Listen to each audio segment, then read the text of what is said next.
Hola a todos y a todas. Soy Raquel, animadora sociocultural de la Casa Municipal de las Personas Mayores de Getafe. Y en este canal voy a compartir con vosotros algunos de los cuentos de Jorge Bucay, al que seguro habéis leído alguna vez. La ciudad de los pozos. Esta historia representa para el autor el símbolo de la cadena que vincula a las personas a través de la sabiduría de los cuentos. Y dice así: aquella ciudad no estaba habitada por personas, como todas las demás ciudades del planeta. Aquella ciudad estaba habitada por pozos, pozos vivientes, pero pozos al fin y al cabo. Los pozos se diferenciaban entre sí no solo por el lugar en el que estaban excavados, sino también por el brocal, que es la abertura que los conectaba con el exterior.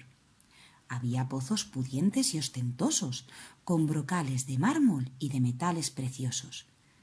Pozos humildes de ladrillo y madera, y otros más pobres, con simples agujeros pelados que se abrían en la tierra.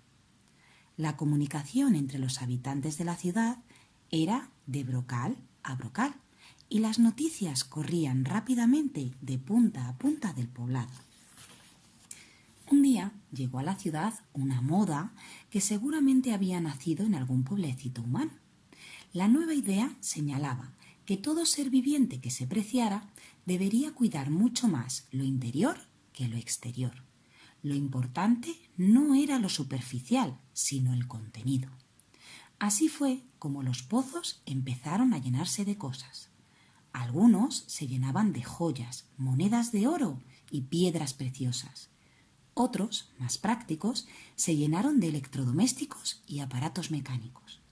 Algunos más optaron por el arte y fueron llenándose de pinturas, pianos de cola y sofisticadas esculturas posmodernas.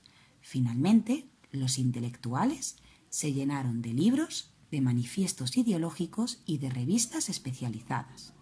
Pasó el tiempo. La mayoría de los pozos se llenaron hasta tal punto que ya no podían incorporar nada más. Los pozos no eran todos iguales, así que si bien algunos se conformaron, otros pensaron que debían hacer algo para seguir metiendo cosas en su interior. Uno de ellos fue el primero. En lugar de apretar el contenido, se le ocurrió aumentar su capacidad ensanchándose. No pasó mucho tiempo hasta que la idea empezó a ser imitada. Todos los pozos utilizaban gran parte de sus energías para ensancharse y poder hacer más espacio en su interior.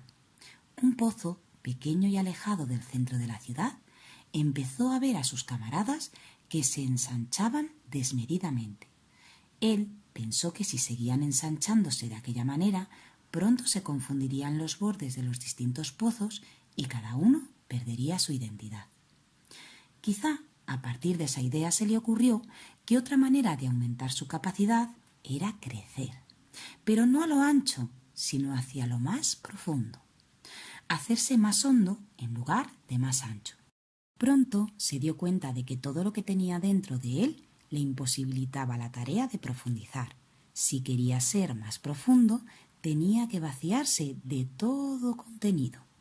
Al principio tuvo miedo al vacío, pero luego, cuando vio que no había otra posibilidad, lo hizo. Vacío de posesiones, el pozo empezó a volverse profundo, mientras los demás se apoderaban de las cosas de las que él se había deshecho. Un día, algo sorprendió al pozo que crecía hacia adentro. Dentro, muy adentro y muy en el fondo, encontró agua. Nunca antes otro pozo había encontrado agua. El pozo superó su sorpresa y empezó a jugar con el agua del fondo, humedeciendo sus paredes, salpicando sus bordes y, por último, sacando el agua hacia afuera. La ciudad nunca había sido regada más que por la lluvia, que de hecho era bastante escasa. Así que la tierra que rodeaba el pozo, revitalizada por el agua, empezó a despertar. Las semillas de sus entrañas brotaron en forma de hierba, de tréboles, de flores y de tronquitos endebles que se convirtieron en árboles después. La vida explotó en colores alrededor del alejado pozo, al que empezaron a llamar el vergel. Todos le preguntaban cómo había conseguido aquel milagro. No es ningún milagro, contestaba el vergel. Hay que buscar en el interior, hacia lo profundo. Muchos quisieron seguir el ejemplo del vergel, pero desestimaron la idea cuando se dieron cuenta de que para ser más profundos tenían que vaciarse. Siguieron ensanchándose cada vez más para llenarse de más y más cosas. En la otra punta de la ciudad, otro pozo decidió correr también el riesgo de vaciarse y también empezó a profundizar. Y también llegó al agua y también salpicó hacia afuera, creando un segundo oasis verde en el pueblo. «¿Qué harás cuando se termine el agua?», le preguntaban. «No sé lo que pasará», contestaba. «Pero por ahora, cuanta más agua saco, más agua hay». Pasaron unos meses antes del gran descubrimiento.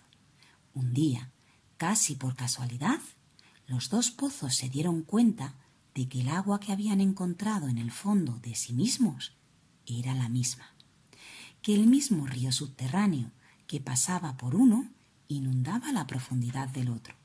Se dieron cuenta de que se abría para ellos una nueva vida.